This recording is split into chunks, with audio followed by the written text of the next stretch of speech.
श्री स्वामी समर्थ। नमस्कार मंडळी, मी मीना तुळसकर। आज मी तुम्हाला ब्रोकोलीची भाजी दाखवणार आहे। चला तर मग बघूया साहित्य।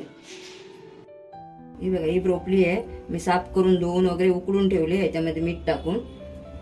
त्यानंतर ही गाळून फोडणीला द्यायची आहे। फोडणीसाठी तेल आहे, हे तेल, कांदे 2 आहेत मध्यम आकाराचे बारीक चिरून घेतले, कढीपत्ता 7-8 पाकळ्या लसणीचे आहेत ठेचून घेतले आहेत, 4-5 मिरच्या आहेत त्या बारीक करून घेतल्या, हिरवी मिरची। फोडणीसाठी हिंग घालायचं आहे, हळद, थोडासा मालवणी मसाला टाकणार आहे, तुम्ही मिरची पूड टाकलात तरी चालेल, चवीसाठी मीठ आणि कोथिंबीर आणि थोडीशी चवीपुरती साखर।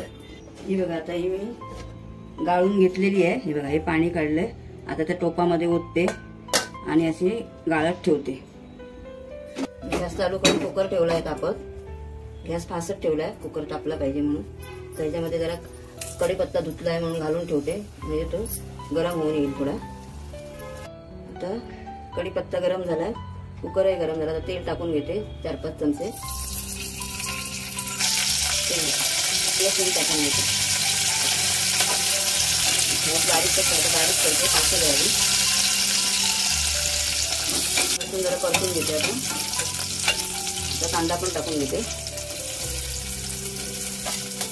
कांदा टाकून घेते, मिरची पण टाकते टाकते, म्हणजे सगळं एकदम भाजून घेते। आता हिंग टाकून घेते थोडासा, हळद, थोडी हळद करून घेते, थोडं भाजू दे चांगलं। थोडीशी साखर टाकते, थोडीशी साखर टाकायची चवीपुरती, बघा एवढी बस, ढवळून घेते। थोडासा मालवणी मसाला घालते मी, थोडासा, जास्त नाही घालणार, तुम्हाला नुसती पूड घातला तरी चालेल मिरचीची, मी मालवणी मसाला घालते जरासा चवीपुरता, म्हणजे थोडासा, म्हणजे तिखट लागली पाहिजे जराशी म्हणून, एवढं अर्धा मिरचा वगैरे नाही, थोडासा नावाला। आणि त्याच्यामध्ये कोथिंबीर पण टाकून घेते, ढवळून घेते,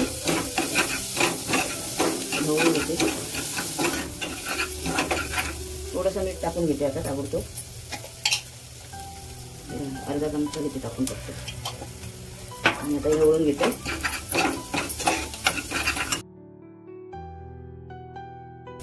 त्याच्यामध्ये पाणी गाळून ठेवलंय ना, थोडं पाणी आहे याच्यामध्ये, म्हणून आपण पाणी नाही टाकायचं, गॅस मी बारीकच ठेवलाय। पाणी सगळं काढून घेतलं मी गाळून, आता ढवळून घेते चांगली,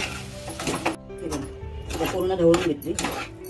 सुकीच बनवायची, पातळ नाही करायची, पाणी बिणी नाही टाकायचं, तर आपण पहिली उकडून घेतलेली आहे ना, काय गरजच लागत नाही पाण्याची, चांगली शिजलेली आहे। आता मी काय करते, 2 मिनिटं म्हणजे 4-5 मिनिटासाठी तरी झाकण मारून ठेवते, गॅस बारीकच ठेवलाय। आता आपण उघडून बघूया, 5 मिनिटं झाली आहे, ढवळून बघते, किती छान भाजी झाली बघा, एकदम छोटी मस्त, पाणी अजिबात टाकलं नाही मी, फक्त शिजवून घेतली तेवढी, मस्त झाली, छान लागते ही भाजी। तुम्ही करून बघा ब्रोकोलीची भाजी। ही जर रेसिपी आवडली असेल तर लाईक करा, शेअर करा, सबस्क्राईब करा आणि कमेंट करा, नक्की करून बघा। खूप खूप धन्यवाद।